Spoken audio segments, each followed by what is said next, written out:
Hello guys, welcome back to my YouTube channel. In this video, I am going to show you home but like to find your critical alert on iPhone problem. So guys, you can easily fix this problem. So let's start without wasting any time. So guys, iPhone screen is not working. So first of all, tap to switch volume up down button and tap on hold power button. Power off your iPhone and on your iPhone.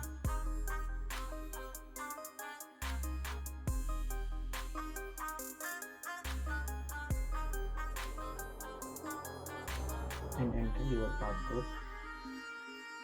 Problem. At last step, your problem properly fixed. Now tap on setting. Now tap on general and tap on software update.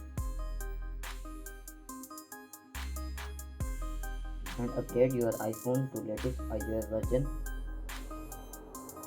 You need to go back.